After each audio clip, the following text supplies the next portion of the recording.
Wake that ass up. Early in the morning. The Breakfast Club.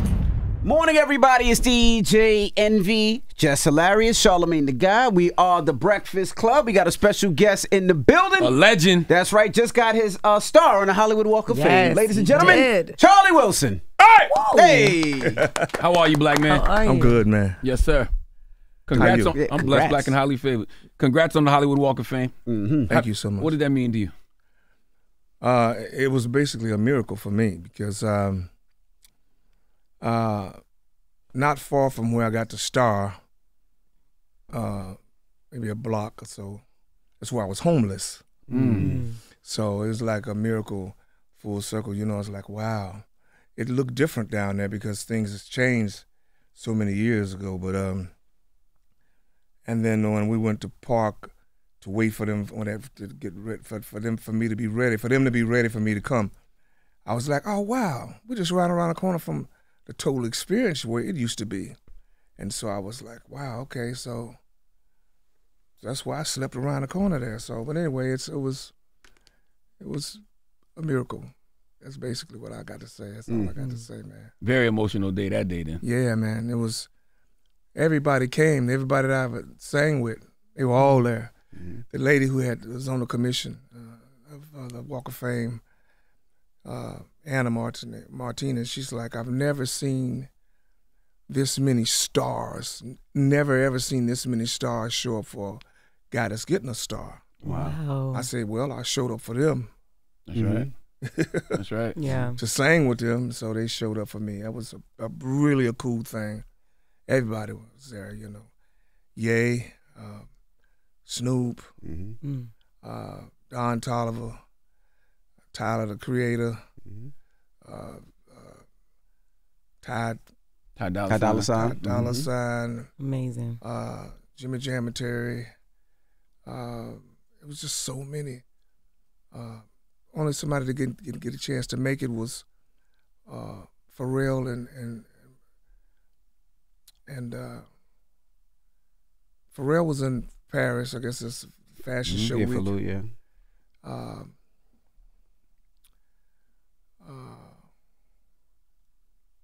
What's the kid's name, Cuz?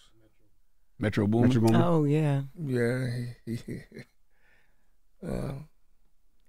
and the guy took me on tour with him. Who? Oh, Bruno. Bruno Mars. Mars. Bruno Mars Okay. So he was flying in. He got the message late, and he said, "Wow, man, I'm sorry." He got in. He had to get to Vegas because he's got his residency.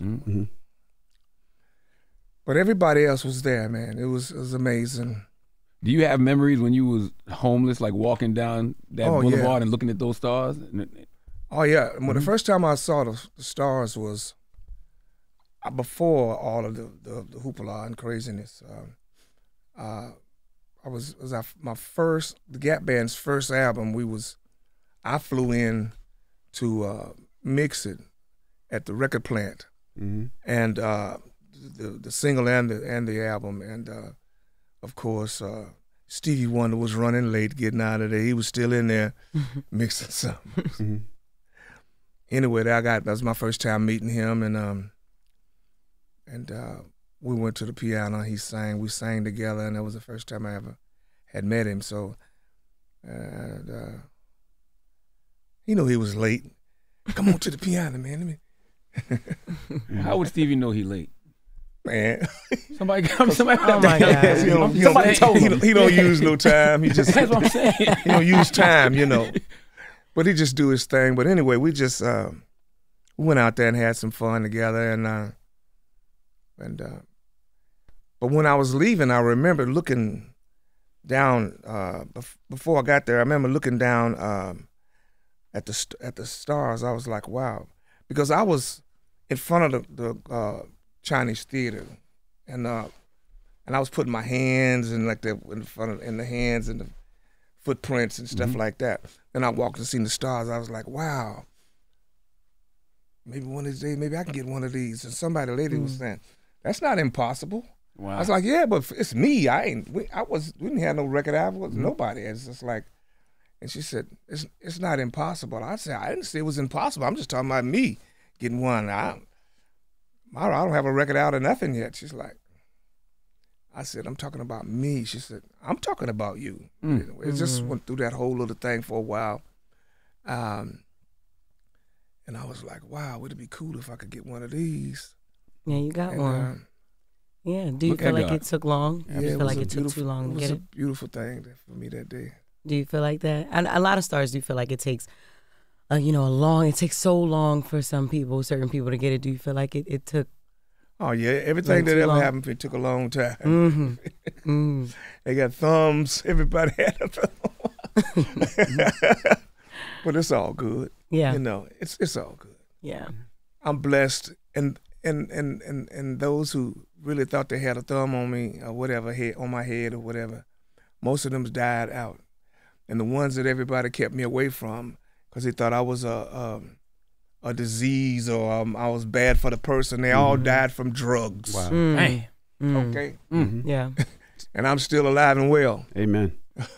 30 years later. That's right. Still sober. That's right. That's right. Come on now. Now, for most people that don't know, how did you get out from being homeless to back to where you needed to be? I mean, I read the story that you said a lot of your brothers and sisters that were homeless with you would protect you. They would make sure that they would hide you and get you the food. They said you were almost like Dracula. You almost came out in the night. Oh, yeah, I had to because I didn't want nobody to see me the way I looked at the time, Yeah. But the lady that was the doctor and at the rehab and the counselor, she's the one that bought me a house. And then I asked her to move in with me and, that whole thing. I don't know you like that. I was like, well, I can't be in here by myself, ma'am. And but anyway, that's my wife. So I took her with me. So I took rehab with me. Yeah. I ain't never looked back. That's right. Yeah, I've been sober all that time. Never looked back at all. They had a bet on me that I would have her smoking in about a week. Never looked back at none of those people. Man. Some of them dead. But everybody I wanted to hang out with, they all gone. For people going through something like that, what advice would you give them to be able to quit and not look back? You have to change people, places, and things. So the people you knew, you got to get rid of that person. The places you used to go, can't go there no more. And the things you used to do, you can't do that no more either. So it's a rough situation. I know about it. Because prior to that, before I went to this last rehab where I met my wife to be at that time, man, I had been through 7 rehabs because somebody else wanted me to go. So I just didn't know if I was going to make it. But, man, God is good, man. Yes, sir. Yeah, he's good. Yes, sir. And worthy to be praised. But so I just take my time and take it one day at a time, 1 hour at a time, a minute at a time, or whatever it was. I did that all them years. But I know I had a powerful support group behind me, with me.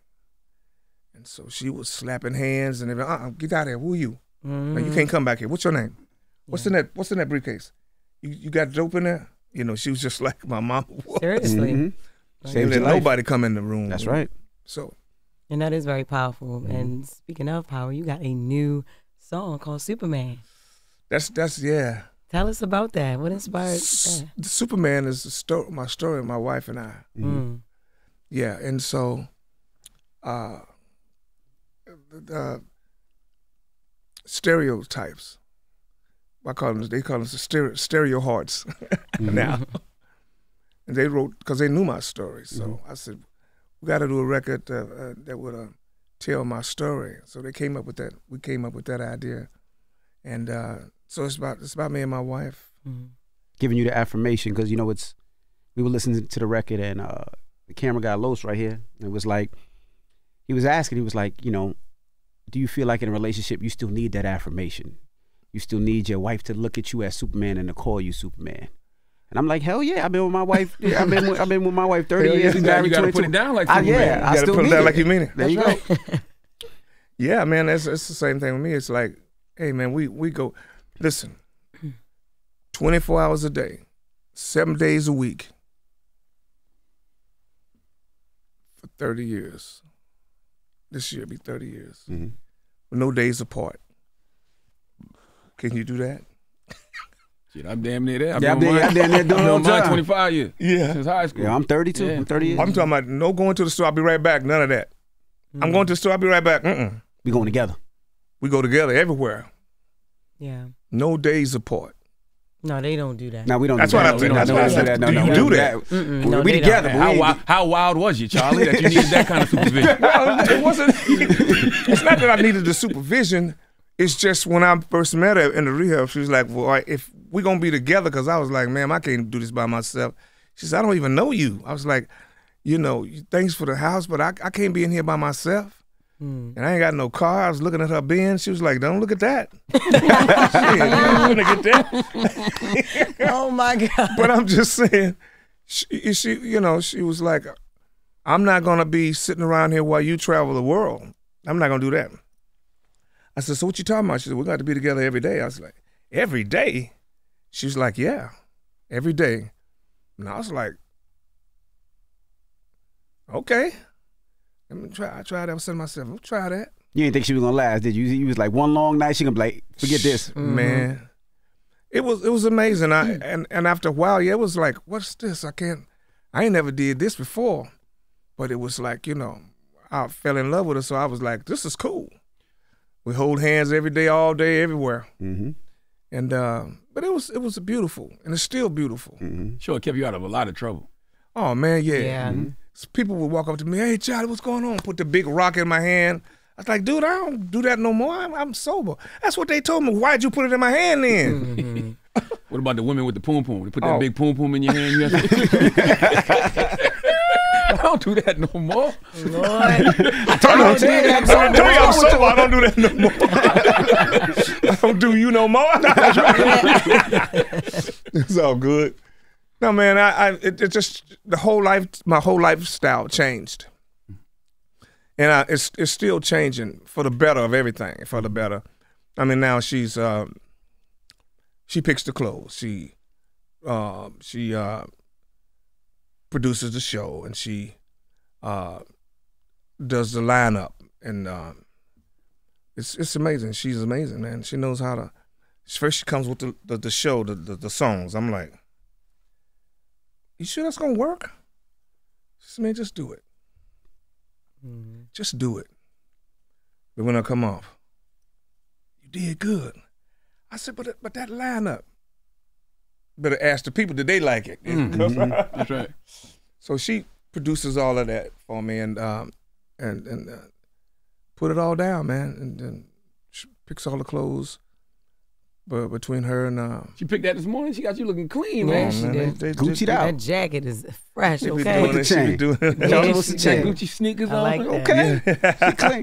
You know, we had to ask. You know, of course, 50 years of hip hop was last year. We had DMC. So we on a tour. In the beginning of the tour, the whole Gap Band, the whole staff, the whole management, everybody that was part of the whole tour. Hey, we love you, rap guys. And it was kind of like this. Oh, we love you, Run D&J, because you're not going to be here in 2 years. This rap shit is going to die, whatever.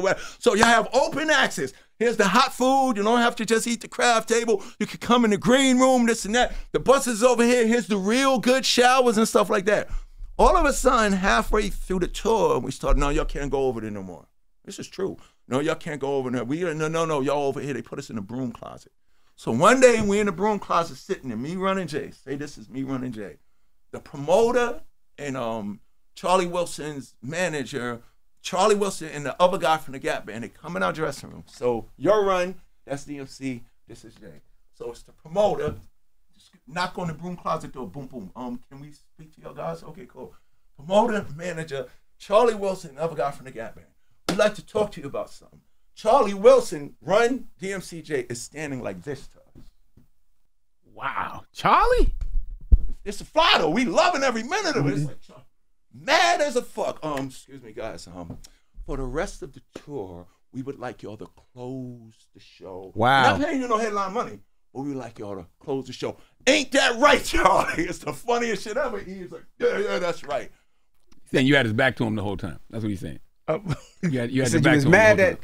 that the rap guys was closing because nobody expected rap to last that long. Yeah, I mean, I was glad that I was glad that it was like how it was with them. I was really, I was happy about them. I was glad to be on doing some dates with them. It was just like, it was crazy, man. I was like, man, this is getting ready to take off. I knew it, and I wanted to be with Russ, and he wanted to sign us. Oh, for management or to the label? Yeah, Okay. Russell. Yeah. Simmons. Yep. And my brother was like, man, he probably some Kendalani Simmons. You know, we don't want to mess with him. But it was just like my brother was. And but we didn't take that route because it would have been really, really huge for the Gap Band to been with Russ, because I know he would have had some things going, and we would have did some records with them, some rock and some black. You know, it probably would have been big. But I enjoyed them myself, man. So did you have your back to them? Man, no. Do you wish back? I don't know what they talking about. I don't remember half the stuff that he was talking about. If you want to know the truth about it, that's been too many damn years ago, man. I don't know nothing about what he was talking about. I'm just telling you. But back then, is there anything you wish you would have done differently? Because you said if you would have signed with Russ, you would have did records with these people. It would have been rock. It probably would have been big. Is there anything that you wish y'all would have did different back then? No, I don't wish nothing like that anymore, because it turned out the way God wanted it to be. Because I think, you know, if I would have did what the Italians wanted me to do, they offered me $1 million to leave the Gap Band. Then when the Italians came and said, I'll give you $1 million to leave this group right now. And I was like, man, you trying to get me to leave my brothers? And I didn't understand what the guy was talking about. I cussed him out because it's my family. You know, he said, I want you to be the Black Elton John. We got the writers for you and everything. I didn't get it. I was young. I just didn't get it. You know, I just know that at that time he was trying to make me leave my brothers, and that I didn't want to do that. Yeah. But I think if I would have done that, I wouldn't be here now. That's right. Yeah, because, I mean, at that time I was 20, 21 years old. You talking about millions and millions and millions and millions and millions of dollars and cocaine. So I probably would have died like the youngest brother of the Bee Gees. Damn. I probably would have died young and ignorant. That's right. Yeah, so I that's how I look at it now. God don't make mistakes At all. No, he'll make you go around in this circle for a long time till you get through bumping your head so many times, and you know, and so I turned it all down, and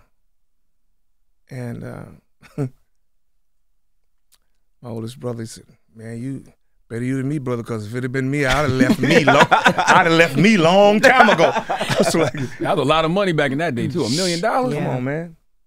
And you were young. 71, Damn. 72. Oh yeah. Yeah, 72.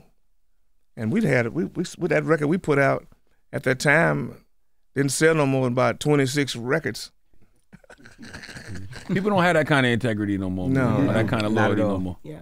No, so I went through the whole thing, the whole situation with my brothers and all of that stuff, all of those years, and without anything. So never got paid for anything. For how long? Like when did you? Time. The whole time. The whole time with the Gap Band. The whole time. Wow. Not $1, not even for shows. My brother. So who was getting all the money? My brother. Damn. That's why he said I would have left me a long time ago. Yeah, I didn't know he was like See the that. character. Because I was believing everything. You know, you got your big brother. You're going to believe everything he say. Don't do this, don't do that. Yeah. So-and-so he's the corporate. He's the guy. He's the one that's taking from us and all of that. So, hey, man. We was just having that conversation this morning just about business. When it comes to doing business with family, how do you treat them in that situation? Do you sue them? Like, what do you do? I did. They both dead now. Oh, man. Yeah. Yeah, I had a conversation with Lord, let me be able to talk to him before he passed. Yeah. I had about 2 hours. He couldn't talk that much. He was on his deathbed. But I asked him everything I needed to know.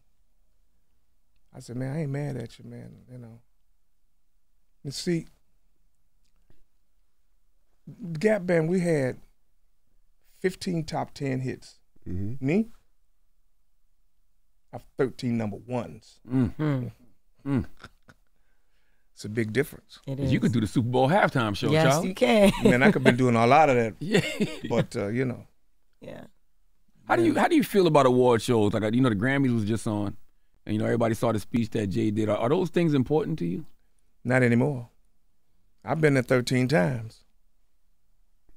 So, hey, it's just some TV moments for people. Mm-hmm. And I know who they're going to give it to. We know who they're going to give it to. Mm-hmm. You ain't going to get too much of this. Too much unless black. you're a rapper. Yeah. That skin is too dark. You said unless you a rapper? No, I said, yeah, unless you're a rapper. Okay. Jay-Z can get one of them. Mm-hmm. That's good, you know. Yeah. Well, they don't award R&B singers, soul singers too? Man, that's in the pre-Grammy show. Mm-hmm. Mm-hmm. That's where you're going to get most of your stuff. It's not aired. Mm-hmm. Mm-hmm. You leave there and go to the big room, sit in your seat, and wait and see if you in anything in that one. It's all good. You feel like you get the flowers you deserve for the amount of hits that you, like you just said, and the amount of number ones. 13 number ones. You see that guy right there? Mm. And that lady right there? Yeah. Yeah, that's my manager, and that's my wife. And that's my son. You see what I'm saying? So anything happen for me, them two, they give it to me. It comes from that way. That's my flowers. Yeah. That's the root Mm-hmm. of the flower tree. So That's all you need. that's all I need. Yeah, the validation. I don't need nothing else, because them motherfuckers ain't gave me nothing. Yeah. And everybody that could have helped me is gone. Mm-hmm. So now they're trying to hug on me because I'm still making number ones. See, I'm the oldest guy out here. The oldest making number one records. That's me. There's nobody else making number one records that's my age but me making number one records. So I don't care about none of that other stuff. Yeah. Your work speaks. Yeah. Also. Yeah. Why do you think artists care so much about stuff like the Grammys? I have no clue. It's just, you know, validation. Yep. They're looking for validation and things like that, you know. Mm-hmm. I went through those phases, man, long time ago. Mm-hmm. And we've been together a long time, and we felt a little weird back in the days when it first started going, you know.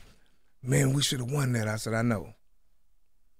I performed in pre-Grammys before, and I thought that was going to get me to the next level. Mm-hmm. Wreck the place. But then get me to the telecast. You know. Yeah. But it's all good. I did all that a long time ago. And Yeah. if they ask me, I'm not doing. I don't want to do that. You into it? I don't do that, man. Yeah. Why do you think you connect with the youth so much? Like you look at a lot of artists, and sometimes they phase out, but I feel like the youth loves you, right? Whether it's Ye, like you said, or Tyler the Creator, or Bruno Mars, or even Uncle Snoop. Like it feels like they just gravitate to you, want to do more music, but you don't see that too much. Why do you think that is? Because I can still sing. My voice sounds the same. That's right. Mm-hmm. Yeah. Shit, maybe even better, to be honest. Yeah. Yeah. Yeah, I can still do that. Mm-hmm. And so that's how you keep reinventing yourself and staying I know. musically relevant. I know exactly what, because I'm always with, Tyler makes records for me. Mm-hmm. Don Toliver makes records for me, and everybody has been making records for me. So I'm like, I don't know when he's gonna put those records out, but some of them already made the records for me. Mm-hmm. You see, so we've been looking at it. It's like, hey, whenever he wants to put them out. But the fun of it is that these guys, I'm with a lot of them all the time, so I know what sounds that they're using. I know what kind of vibes they are. I'm not copying, but it feels good to me. So Yeah. whatever feels good to me, and it's super for them. Those are the kind of records I should put out. Right. Basically, I don't copy, but I do listen to what's going on when I'm with them kids. Mm-hmm. And I love that. I see you're really close with Kanye and Snoop. Yeah. How did that even happen? Like, how did y'all become I was in so close? Snoop's business Yeah. a long time ago. Mm-hmm. My wife told Snoop one time, Snoop, you can't be around my husband smoking. He was like, who is this lady telling us we can't smoke, man? We ain't listening to that. No, man, who is this? So the next day, she called. To the I'm not principal's bringing office. my husband back down here no more. Mm-hmm. You know, he's not coming. What's wrong? I told you, I don't want no smoking around him. He's just got sober. And then ever since then, he said, okay, word. Everybody put it out. Shh. So every time I come, they be like, hey, oh. Right. I said, what you got? Mm-mm. You had got Snoop to stop smoking at one point, right? Yeah. For like 2 months or something, like 3 months. Longer than that, I think. Yeah, well, I thought it was a year, Michael. So it ain't been no year. So when he was doing his speech, he said, I'll stop smoking for 120 something days, whatever it was. I said, I thought it was a year. He said, come on, work with me, man. That's a year in doggy years. Doggy time. So a couple of months. I told him, I said, man, you got to cut that out, man. You can't be in here with these kids like that, man. Mm-hmm. He was like, really? I was like, word? I was like, man, come here, man. Let's talk about that. I said, man, your wife pregnant, you know, you can't be in here smoking like that with these kids, man. He said, okay. I said, so go get your shit and throw it away. He came in there with them boxes, dumped them in the trash. Boom, just throw them all away. And then, and so Shantae said, the boss lady said, Uncle Charlie, what'd you say to Snoop? And I started laughing. I just told him that he needed to change his wicked ways for a minute. And he did that. Mm-hmm. And I enjoyed being around him. And Tupac, I was coming back to the studio the next day, and Tupac was in the room. And I didn't know he was in that room. That's where Snoop was the day before. So as soon as I walked in, boy, Pac just went crazy. Everybody started jumping around. He said, I just said your name 2 seconds and you walked in the door. And man, they was losing their mind. And he was like, oh man, listen to this. I need you to sing this. And I said, okay, but I can't do it right now because I'm here for Snoop. If he come in the door and I'm singing for you, he going to be upset at me. Yeah. And then, and that's how Pac and Snoop beef started. And then it was. Oh my God. Damn, Charlie. But so I didn't get a chance to do the record because Snoop, we went back in his room. He locked the door and turned the music up loud. They was knocking. Snoop, Pac want to do Charlie to come sing. Boom. And so, Damn. Yeah. And about a month later, he got killed. I didn't get a chance to do it. You kept Snoop from leaving his wife too. Oh man, we caught him. My wife was talking to Shantae and downstairs, and I went upstairs because she was packing, and she made her unpack. I said, "Baby, you need to stay with your husband. It's all good. You need to." And she was down crying, and I went upstairs. I mean, what's up? He said, "What up, Unc?" I said, "You know what's going on downstairs?" What? I said, "You know your wife's getting ready to leave you." He's like, "Finna leave me? What you mean?" I was like, "Man, she already packing.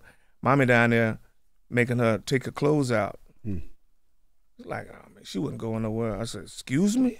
I mean, she was crying, crocodile tears. Yeah. So she had her stuff gone, luggage at the door. So I talked to him a long time about just family and life. And he sit there and listen to me. He said, "Man, I never heard nobody talk to me like that." So I was just in his business all the time. Yeah, but your connection is powerful. You know what I mean? To get Snoop to stop smoking for 4 months, and then even just he just looks up, so you can see you have a very strong connection. Yeah, it was with the youth. He did exactly what I asked him to do. Shantae did exactly what my wife asked her to do, and they still together. That's right. Wow. Mm-hmm. What about Kanye? How'd y'all connect like that? I was supposed to have been doing a session with Yeezy. Hmm?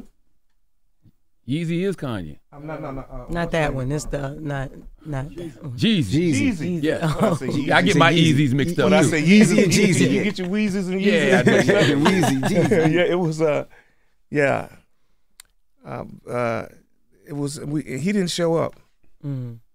We went out to the studio and the guy said he didn't show up, so they said, is his plane or something? He didn't get something, I don't know what it was, some kind of message they sent to me. I'm like, man, you made me drive all the way down here. I was mad as hell. So I went home. The next day,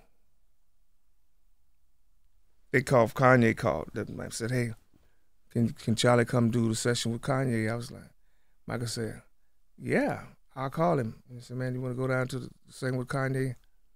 I said, yeah, let's go. So we came in from the back door, and I said, here we go again. I said, where's Kanye? He tapped me on the shoulder. Oh, you here? Yeah. Okay, so we went in there, and he played the songs, and my youngest brother passed 2 days after that, and something like that. And we did the songs, and I said, you want to do some? I said, can we do some more? He's like, you want to do part 2? I said, yeah, day 2. Mm. So we went, ended up coming out here, and I did, I don't know how many songs I did. Then he wanted to produce one of the songs. It's called "You Are." It was already a hit, basically. So we gave it to him,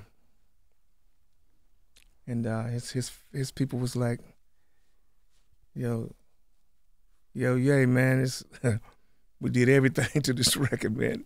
It's already done, man. I tried everything. He said, man, just bring the stuff over here. Let me see what it was already a hit. Yeah. But they did try to do some stuff. Not yet. He just like left it alone. But it was already a hit. Mm-hmm. When he came to your Hollywood Walk of Fame ceremony, he had the black mask on, dressed in all black. Oh yeah. What did you think about that? Well, that's what he's doing. I haven't really talked to him. I did talk to him about it. He made me laugh at what he said. I'm not gonna say what he said, but what did you say to him? You look like a damn fool. What did you say to him? I said, why do you have the mask on? No, he said, the reason why I wear the mask, and he told me what he said. And he just fell all over me. I laughed so hard I was almost on the floor. Was when we started taking pictures when the ceremony was over. And I laughed about what he said. So I got, he'll get upset if he hear this. Why'd you tell the people that? So I ain't gonna say what he said. But he know what he doing. He know he getting a rise out of people. Exactly. Yeah. Kanye ain't crazy. No. Ain't nothing crazy about Kanye. Man, he told us he wasn't crazy. He does things what he wants to do. And if I'm around, like he pumps his brakes, a lot. Did you have that conversation with Kim and Kanye when they were going through it? They said, like, you know what? Because people listen to you because you're the OG. Yeah, you've been through it. But did you say, Kanye, Kim, wife, you go talk to Kim downstairs and me go talk to Kanye? Oh, it was already too. Well, we didn't do it that way, but I did talk to. When I called, he would give Kim the phone. Or he'll call and give Kim. He'll be calling somebody, or he'll call Kim and hand the phone to her, and and give it to me. And I was like, "What's that all about?" But it's. Can save that one. I was gonna say some situations you can't fix. You could try, but you can't fix everything. But I mean that's family too. That's real family. He told his people when we was in Paris. I went out there. I did like 15 records in 2 days. Wow. So everything that he had on his album, I mean, I recorded all of those records, and I did all of the backs, and then he wanted me to do all of the leads, and I didn't hear that part. He had told my manager. I didn't know he wanted me to do all of the Ty's parts. I didn't do them all.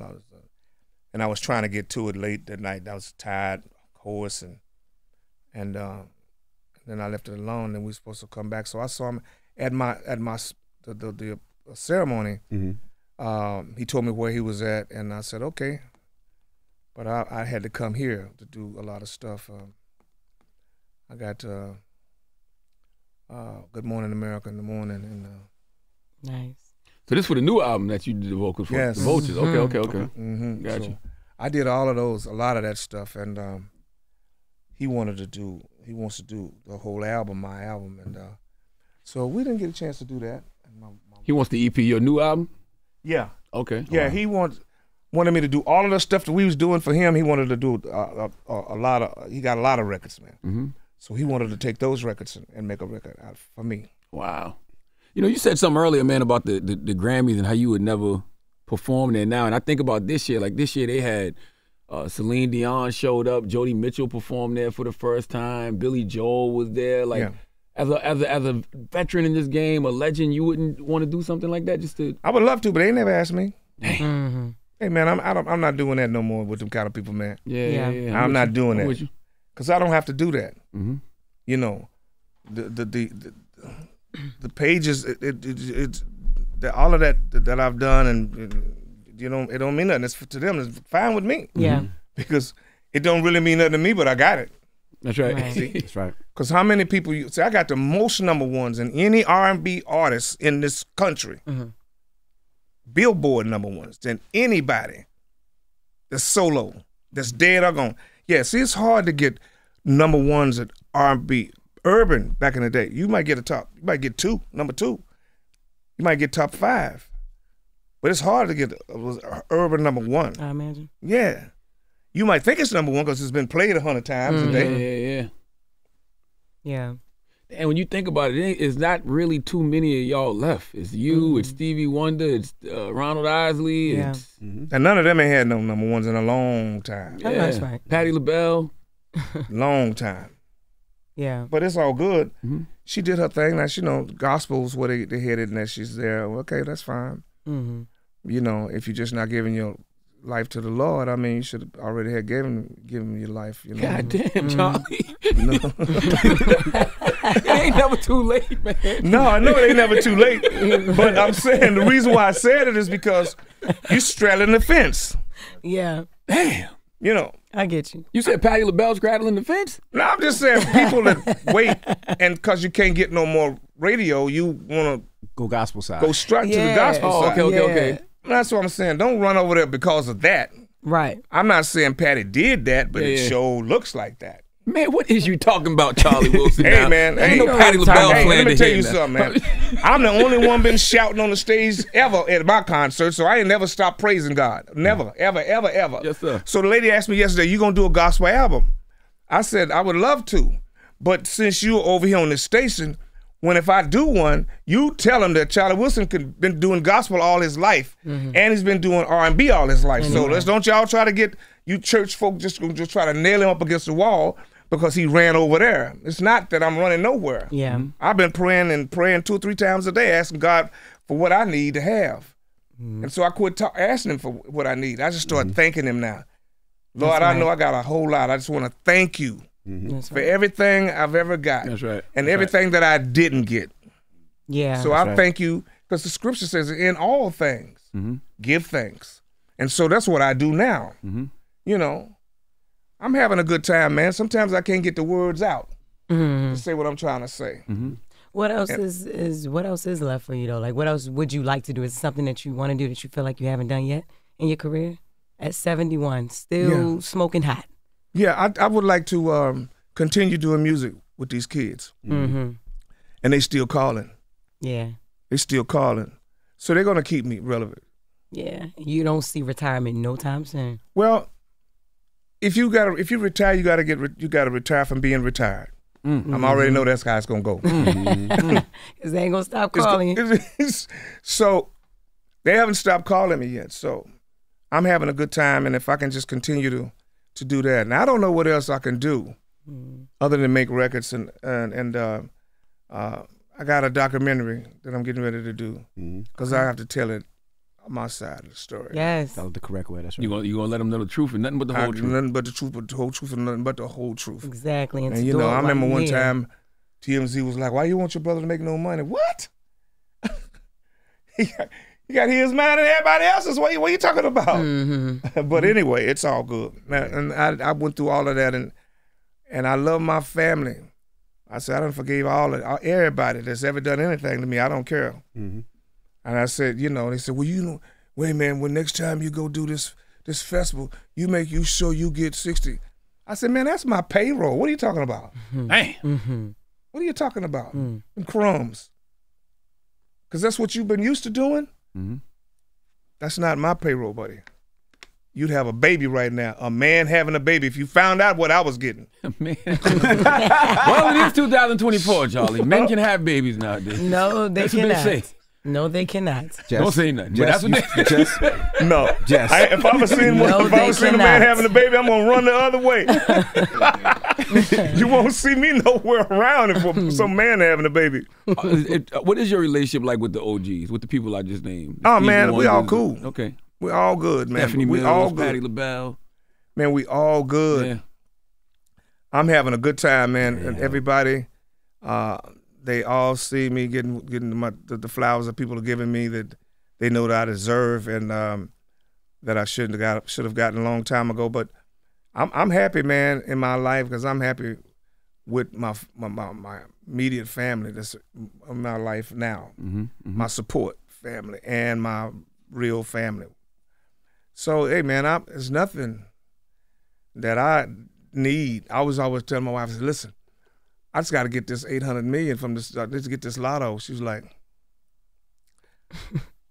"What are you gonna do with that?" I said, "Hey, what's you mean?" She said, "What are you gonna do with all of that?" I said, "I don't know. Maybe we just throw it over here, you know, on the top of the bed. We can sleep on it or what?" Right. She was like, "You don't need that. We don't need that. We have enough." I was like, "Come on, baby. It's the lotto. I want to take you on the cruises, like, you know, these yachts, 400-foot yachts, whatever." I was like, "Let's do some." She said, "I don't want to do that, and we don't need that." I said, "Okay." Damn. Yeah. So you didn't play the lotto? You didn't play the lotto then? I've been playing the lotto, but I think she's been talking to God. Yeah. Lord, don't let him win it, because we don't need that. You think we could ever rebuild something like Black Wall Street? You made me think about that just now. Oh man, I would love to build it. That would be great. You could do that with the $800 million. Yeah. That would be great to do that. And if in my hometown, it would be great. If I got the $2 billion, one of them lottos hit hard like that, that's where I would go to do that. Yeah. Rebuild Black Wall Street in your hometown. Yes. That's right. Because that's where it was. That's right. Greenwood. Yeah. Greenwood, Arce, and Pine. That's right what down there on stand for. Greenwood. Yes, sir. So that's what I would do. I'm glad you said that, man. But I'm having a good time in life, man. And I don't need nothing. She's right. I don't really need nothing. We have a lot. We have love, and that's all we really need. Yeah. You know.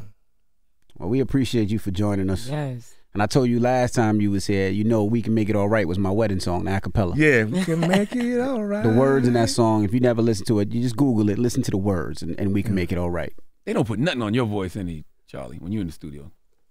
Water. I know that's right. That's Water's on my voice. That's all I drink. I drink a lot of it. Before I go sing, I have to have at least a gallon of water in my system. There you go. Takes all the mucus and everything down. I used to warm up a different way, and one guy said, "You doing all that? That's not it. You're warming up the wrong way." I said, "Well, that's what I was taught by Seth Riggs years ago." He said, "Well, that was the old school way." But I'm just like, "Just drink this water, man." I was like, "Wow, that's good for me. I like it." And been doing it ever since. That's all I've been doing. Still hitting them vocals like that. Man, I got it. Can I say this about Babyface? I'm gonna tell you something. He wrote a song for the Gap Band and me years ago, and it was "I Wanna Rock with You, Baby." Ooh. all night long. See, he wrote that song for me. Wow. But that wasn't the original version. He produced that in there because he left the original version because he had wrote that for the Gap Band and me. So the other day he said, man, when he was doing his speech, he was talking about, that he came down to the Total Experience and he left him and said, no, man, Charlie and them said he don't like that record. They lied on me, man. And so all those years, Kenny was mad. He was really hurt about that they came out and said, I said that we don't like the record. But now, man, he said, man, I found the original of that. You want to hear it? I said, come on, man, get the thing together and let's go put the record out. Because it ended up with Bobby Brown ended up with the record. Right. Yeah, absolutely. Classic. Yeah. I said, why'd you give all my records to Bobby Brown, man? He said, I said, what happened to every little step I take? Yeah. That was yours too? Man, every record that he did was for me. Man, Come on, man. So Bobby Brown was the revenge because you didn't like the record, so he gave everything to Bobby Brown. He gave everything, yeah, because he thought I said They lied on you. that he can't produce and he can't produce for the Gap Band and all that. So he stayed mad, angry, hurt feelings, not angry, but hurt feelings. All those For years. 25 years. Wow. Long time. Babyface or Kenny. Kenny. Okay. Yeah, Babyface. Wow. And I used to tell him, I swear on God, I never ever said that. And I told him, used to tell him year after year after year after year. And finally, he said, Michael said, man, he didn't say it. He said, I believe it now. I believe it. Who told him that? Yeah, I don't know, man. Whoever it was. But I know probably my brother said it. Yeah. So it was just miscommunication. It was a lie. There was a lie. It wasn't miscommunication. It was a lie. Somebody lied. Wow. But I mean, listen, that's God, right? Because we don't get Bobby Brown if that don't happen. Maybe. If I would have... Charlie like, nah, I wanted that record. I wanted that record. I wanted that record because, first of all, I never heard it. But when I heard his version, because what Kenny did, he just went on, produced the record, produced till it got to what it would be for Bobby, Yeah. it would work for him. Because after Yearning for Your Love, that Rock With You record was the next record for us. That's why he brought it. Wow. And it would have followed Yearning for Your Love. Wow. Yeah. Wow. And it didn't it didn't work it. It didn't make it. God. So but now it's just good because I'm gonna get the record I was supposed to have in the beginning. Man, he said, just give me a little time, I'll have it ready. I was like, I asked Mike, I said, how you long? He said, don't rush him. Just let him go on and do it. I said, I ain't gonna rush him. So he should be through with it about a couple weeks. Oh, so he working on something for you now? He's working on it now. So y'all doing the OG version of I Wanna Rock With You? Yeah, the very first version of it. Wow. Yeah. Wow. Every little step had to be Bobby though, because you couldn't dance like Bobby. Woo. What? Who you talking to? Man. Wow. What you talking Don't about, man? talk to you like that, Charlie. Should you get a plexiglass? You get a plexiglass and hit that thing for you? Yeah, that's right. He said, I had to be, Charlie, come on, man. You can't do that step. Bobby was no joke with them feet now. Man, he wasn't no joke. But guess where he got it from? Man, come on, man. You got to understand. Them kids, I took them kids on their first tour. New Edition. Yeah, it was a Gap Band. And but the other guys would always say, it was Rick James. Man, Rick James ain't showed you no steps, man. He can't dance. What the hell wrong with you? Rick James wasn't taking all his clothes off. It was me. Pumping the speakers. You didn't. Rick James, he was doing the same thing he saw me do. Yeah. Cause I was on the road with him too. Yeah. Man, come on, man. Yeah. But his buddies, they didn't want to give me that.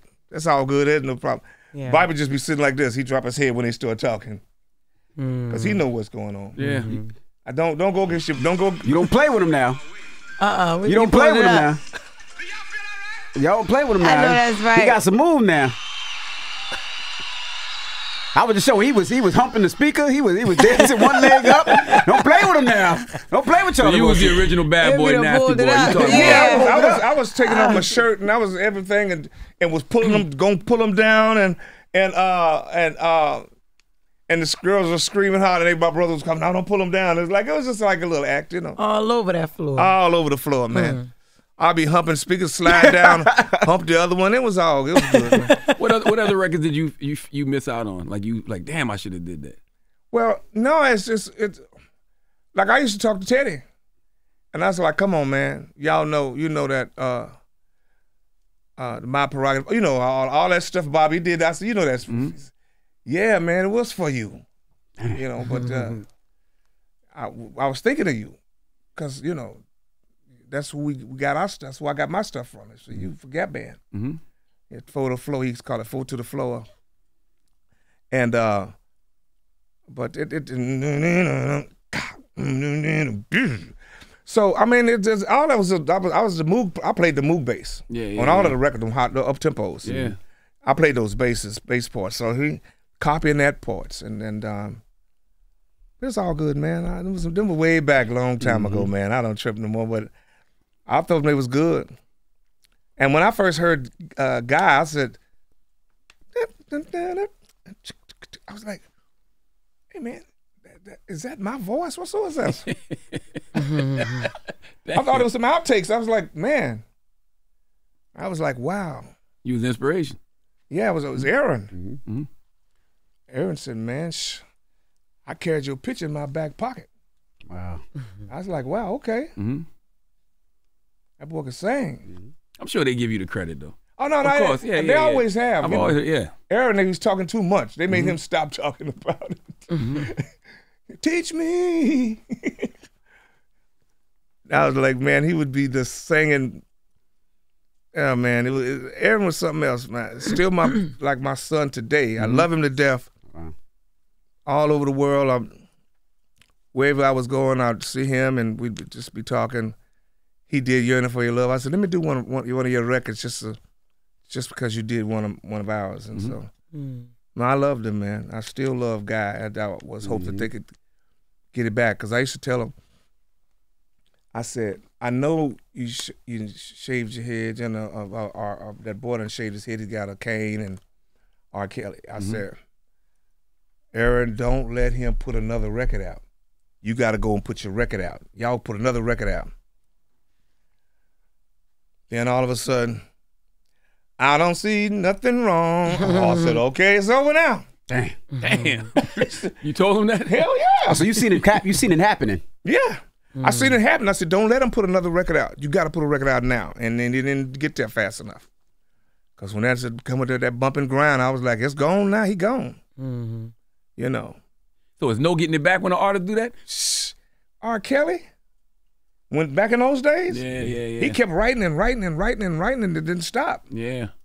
And then, you know, you got to wait on Teddy. Teddy's writing for everybody. Heavy D and the boys, he's writing for everybody. So he ain't back at a guy right now. He ain't doing that. And, you know, Blackstreet, he's doing a lot of other stuff. Now you say, I do hear a lot of Charlie and Aaron now when you say that. Like, don't be afraid. That could have definitely been your record. Oh, man, come on, man. Them was my kids. Yeah. Wow. It happened a long time ago back then. Yeah. But I'm having fun. I had fun then. I'm still having fun. I love all those guys, and I love all of the kids that are coming now to me and still getting the records. And it makes me feel good. I ain't going to hold y'all all day, man. I see you over there. No, we love talking to you. No, we love talking to you. He always be ready stories. to go. He ready to go? No, I love these You got to stories. put the work in, baby boy. Right, put it in. No, I love these stories. These are the best stories. These are I stories got a you lot can't of believe. them, but I ain't gonna say it. I can't see my manager's face. He's behind me. But if he was over there, he'd be like, Let's go. Does he get mad when you tell the stories before sobriety? "Oh, yeah, he get mad." Yeah. Now he'll tell me when he don't want me to do something. Okay. He'd be like, Yeah. "Cut it out." Yeah. Because sometimes I be telling some of the stuff that was done to me, and I get excited. Because I did that yesterday. I was just going, and I got angry. I was like, I wasn't angry. I just took too far, and I said, you know what? We could get sued, so don't put that out. Don't play that. And the lady said, okay. What was it about? He gonna get sued. No, I just said that because it shouldn't be heard like that. Well, I was going at it too hard about it. It's like, man, you kind of got a little angry there, didn't you, sir? But I respect y'all. You got your support system. You got your wife. You got your manager, and you even turn to them to look and see. A lot of people don't even. They don't listen to the people around them. No, they just going at it, and then they getting some paperwork in 4 days from that. That's right. They did it. That's right. Yeah. I don't care them. I said I'm gonna say what I gotta say. Shit, you paid the cost to do that. You grown. 71, listen. So what y'all gonna do next, man? What you gonna do next, man? Keep running his mouth up here every day. Every day. That's right. Keep running his mouth. He can sing though, can't he? No, Hell absolutely no. not. Why would you ask me that? Maybe hating on me. He cannot sing. The God. He cannot dance. He cannot sing or dance. How you know what I can do? Don't put I've been limitations here on with you me. for 15 years. You can't do none of that. He basically telling you to close the interview, but you don't get the hint. He did it twice to you already. Because You ain't you get the ain't hint. got nothing going on. I don't know why. You know what I'm saying? What y'all gonna do next? I ain't doing nothing else but asking people to come up here. He said you twice. He said, I know you ready to go. Then he said, all right, what y'all want to do next? And you just staring at him. You know what I'm saying? Thank you for coming, Mr. Wilson. We appreciate you, brother. you. Charlie And we Wilson. love Let's play you. Superman right now, man. Play Superman. Let's play. Yeah, You want to let's introduce play it? it. Let's introduce the record. Y'all, this is Uncle Charlie. Charlie last name Wilson. This is my new single. It's called Superman. Yes. And it's the Breakfast Club. Good morning. Wake that ass up. Early in the morning. The Breakfast Club.